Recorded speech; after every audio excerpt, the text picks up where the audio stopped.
Joining us now here on the Idaho Sports Prepcast, Kent Howell, who's a busy man at Marsh Valley High School, just wrapped up a state championship season as head boys basketball coach, and he's also the baseball coach. Coach Howell, thanks for joining us.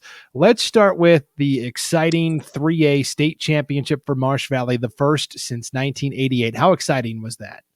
Oh, it was really exciting. It was a big boost for the kids and the school and also the community. So we were pretty excited. Yeah, take me through the tournament. You had a really tight, low-scoring game in the opening round, a nice semifinal win, and then kind of a back-and-forth game with McCall Donnelly in the championship. Yeah, we our matchup with Kimberly was we thought was going to be a little bit easier than it was, but they were a tough matchup with some of those bigs that they had, and their guards were sharp as well, and it turned into kind of a defensive battle. And so we kind of had to just grit through that one and get some stops in the end and find a couple buckets to get through. And hats off to Kimberly. They finished strong. They won their next two games and got the consolation trophy. And then we went to the second game was Teton, and Teton we knew was going to be tough. We'd played them twice in the season and split with them, and they got they were kind of the full package as far as 3A team. They had great guards and two really good post players, and so we knew we had our hands full, and we kind of leaned on our defense a little bit to play better, than we had been, and that kind of paid off for us. And then in the championship game, it was really a run late in the fourth that really sealed the deal. McCall Donnelly kind of hung around until those closing moments. But what was your thoughts on the championship game? They did. The championship was we couldn't prepare very well other than what we saw at state because McCall, they were kind of a sleeper team. They had only played 10 or 11 games, and we didn't know much about them. And I'd seen their record through the season. I was going, geez, are they good or not good? Because they hadn't played much, but they hadn't lost. And then when I saw how tough they played Fruitland, I knew they must have been, a good team. And so that matchup, that game was tough. They had good guards that matched up with our guards. And then they had number 3 that was just cleaning up the boards and getting some easy putbacks. And so we tried to make a few adjustments at halftime, and we know they did too because the third quarter was just a dogfight back and forth. Both teams scored 8 points.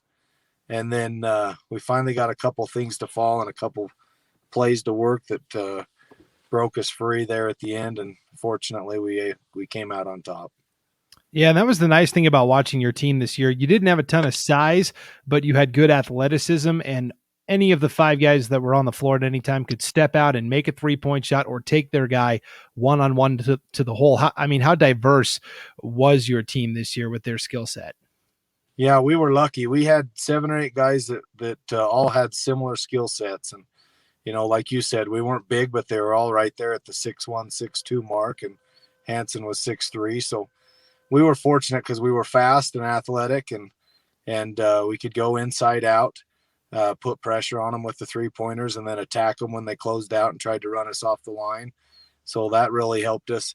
And then we were fortunate to have, a few overtime games there in district play and in the district tournament. And that helped us learn to play in those tough games as well. Yeah. So you talked about, you played Teton twice, you played Snake River 5 billion times. It seems like you played them a lot, especially at districts. How much did your schedule help prepare you for the rigors of state?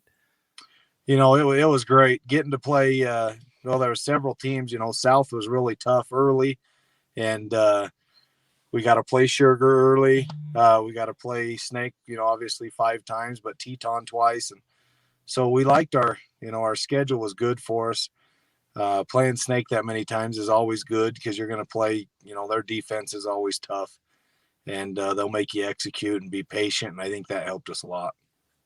Yeah, and then I personally saw you down at the Preston Indians Classic right around end of December, and you guys pushed Skyview, Utah, which might be the best team that I saw all year in terms of best team, and you guys almost knocked off Skyview, Utah, which is an accomplishment in itself as well. So they did. The boys came out feisty. I was a little nervous. I was like, man, we're peaking quick because they came out and played so well down in Preston, and then we kind of hit some ups and downs through the season, but they learned from them, and then they got real hungry come districts and state. So that helped us. So now so now you've moved on to baseball. How many of those basketball guys double dip with you? Oh man, we got I might miss one, but I got my two boys play, and then Bracken Howell, their cousin, plays. Michael Belknap plays. Peyton Howell plays. Um, and I think that's all as far as the varsity goes. And we had some other guys that were there with us out of those 15 guys in uniform. Alex Vaughn, he plays with us. But I think that covers most of them. Yeah, so your team was kind of a broadcaster's nightmare because you had three Howells plus Peyton Howe, which is a mess in and of itself. So yeah, tell us a little bit about the three Howells that were on the team and the relations to you. Well, my cousin's boy Bracken, he's played with my boys. Well, they've all played together, all grown up. In fact, I got some funny pictures I could send you that shows them when they're just little playing together. But so yeah, my two boys, Carter's a junior and Stanton was a sophomore this year, and then Bracken was the senior, my cousin's boy, and then Peyton Howe is just a good buddy to all three of them. So he spells his name differently, but they all get along really well, and they've all played together since they were just kindergarten, first grade. So how was it balancing practicing with the basketball team, still getting them ready for state, and then also having to do tryouts and those early season practices for baseball? How did you juggle all that? Well, luckily I got a good bunch of help there with baseball, and so I went to tryouts for a couple days, and we did cuts and got through that and got the team set, and then made some separate tryouts for the basketball guys later and wrestlers. So we got through that, and then my assistant coaches just took over and handled the practices while we just kept focusing on basketball. Now I made you a little older than you were initially. I mistakenly thought that you had played on the last championship team in 1988. I knew you had played in a championship of Marsh Valley, but you were on that 95 team that came up just short, right? Yeah. Jerry, my assistant, played in 88. He's way older than I am. Yeah. I didn't want to besmirch your good name and make you make you older than you were.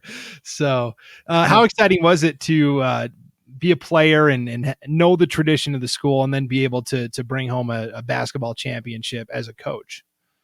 It was way special because as a player, we wanted to win so bad, like everybody does, and we just it was our goal since 8th grade, and we just came up short. We lost by 3 points to Weiser, and so as a coach to do it, it was honestly that much more special with these boys since I've coached them since they were little, and having two of my own sons on the team, it was just a huge moment for us, and it was way special for us being with my boys. And before the success that came this year in basketball, you've had a really good run as baseball coach that culminated with the state title in 2019. In fact, you guys are the defending state champions because there was not a season last year, but that was 2 years ago. I mean, how much has changed in those 2 years with your program? Yeah, well, we got some of those same players that played on that team back, and I think that championship helped us in basketball because they learned a lot, and so we're excited to see how this season goes. We got a ton of work to do, so we're definitely not overly confident, but we've got some great athletes, and we don't feel like there's many holes in any area, so we're hoping to be competitive. Since all your guys or most of your guys went on that deep run into state basketball, do you think like it's going to take a couple weeks to get back into the swing of baseball and work out the kinks? Yeah, I think it is. We the very first game we canceled, we did it just because we were so worried about arms and we didn't want to hurt anybody, and we hadn't done anything with the basketball kids, and so I think it'll take us a couple weeks. We still got 10 inches on our field, so we've been in the gym, so they're definitely going to come out hungry, but there might be a little bit of rust there for a couple weeks when we finally get outside. So you mentioned some of the guys that are on the team. What positions do they play, and who are some of those non-basketball guys that you're leaning on this year? Well, we had a few guys that were in the gym, open gym stuff. Andrew Anderson's back; he's a senior. James Bodley's back; he's a senior. Got Dylan Dreesen and Daxton Woodmansey, Braxton Foster. Those guys are all juniors, and they played with us this summer on the Legion team. So we had, about 6 guys there that were staying pretty active and getting in the cages and throwing, and while we continued in basketball. So with those guys and then the other guys we got out of basketball, we got a pretty solid group there. So, in terms of the 3A landscape in your district, I mean, how are things shaking up? Who do you think will be strong contenders?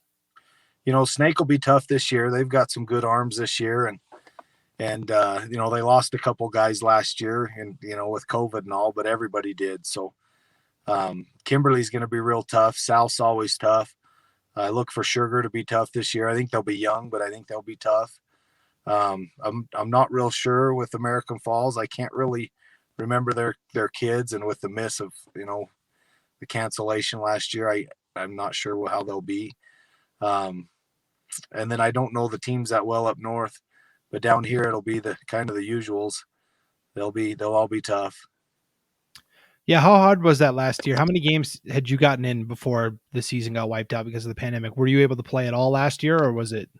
Yeah, so we got to go up and play Kimberly and Filer both, and we lost both of those games. So we finished the season 0-2. So I keep reminding the kids of that when we're in the gym.